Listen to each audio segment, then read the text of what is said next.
Hello guys, welcome to my YouTube channel. आज का topic है जब यमराज पहुंचे भोले शंकर के द्वार। आज की कहानी जीवन का कटु सत्य है, क्योंकि जो होना है वो होना ही है। भगवान विष्णु गरुड़ पर बैठकर कैलाश पर्वत पर गए। द्वार पर गरुड़ को छोड़कर खुद शिव जी से मिलने अंदर चले गए। तब कैलाश की अपूर्व प्राकृतिक शोभा को देखकर गरुड़ मंत्रमुग्ध हो गए थे कि तभी उनकी नजर एक छोटी सी खूबसूरत चिड़िया पर पड़ी। चिड़िया कुछ इतनी सुंदर थी कि गरुड़ के सारे विचार उसकी तरफ आकर्षित होने लगे। उसी समय कैलाश पर यमदेव पधारे और अंदर जाने से पहले उन्होंने उस छोटे से पक्षी को आश्चर्य की दृष्टि से देखा। गरुड़ समझ गए उस चिड़िया का अंत निकट है। यमदेव कैलाश से निकलते ही उसे अपने साथ यमलोक ले जाएंगे। गरुड़ को दया आ गई।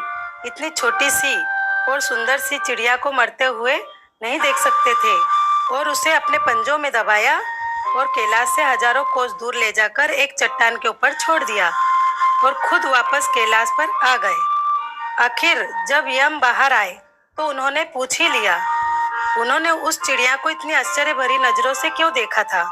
यमदेव बोले, गरुड़, जब मैंने उस चिड़िया को देखा तो मुझे ज्ञात हुआ कि वह चिड़िया कुछ ही पल बाद यहाँ से हजारों कोस दूर एक नाग द्वारा खा ली जाएगी। मैं सोच रहा था कि वो इतनी जल्दी इतनी दूर कैसे जाएगी, पर अब जब वो यहाँ नहीं है तो निश्चित ही वह मर चुकी है।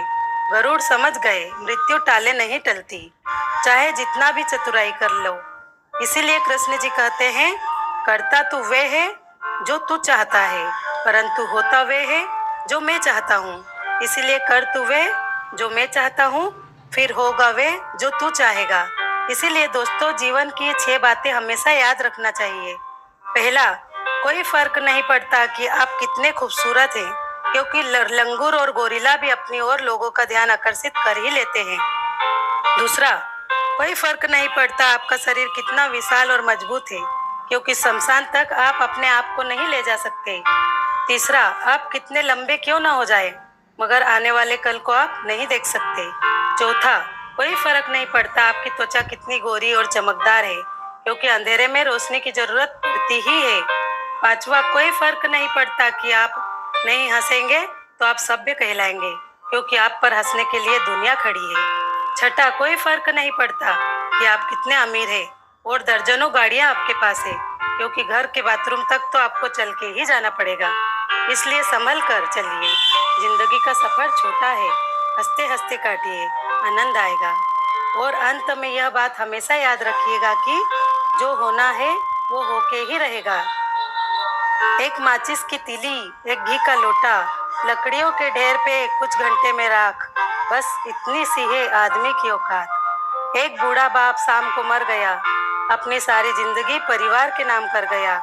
कहीं रोने की सुगबुगाहट तो फुसफुसाहट, अरे जल्दी ले जाओ, कौन रखेगा सारी रात। बस इतनी सी है आदमी की औकात। मरने के बाद नीचे देखा, नजारे नजर आ रहे थे। मेरी मौत पे कुछ लोग जबरदस्त तो कुछ जबरदस्ती रो रहे थे। नहीं रहा, चला गया, 4 दिन करेंगे बात, बस इतनी सी है आदमी की औकात। बेटा अच्छी तस्वीर बनवाएगा, सामने अगरबत्ती जलाएगा, खुशबूदार फूलों की माला होगी, अखबार में आंसुपूरित श्रद्धांजलि होगी। बाद में उस तस्वीर पे जाले भी कौन करेगा साफ। बस इतनी सी है आदमी की औकात। जिंदगी भर मेरा मेरा मेरा किया, अपने लिए कम अपनों के लिए ज्यादा जिया। कोई न देगा साथ, जाएगा खाली हाथ, क्या तिनका ले जाने की भी है हमारी औकात। इस कहानी ने आपके दिल को छुआ हो तो इसे ज्यादा से ज्यादा लोगों के साथ शेयर करें, ताकि उन्हें भी पता चले कि जो होना है वो कर ही रहेगा। और अगर आप इस चैनल पर नए हो तो इस चैनल को लाइक, सब्सक्राइब और बेल आइकन को ऑल पर सेट कर लेना और कमेंट में जय श्री कृष्णा जरूर लिखें। धन्यवाद।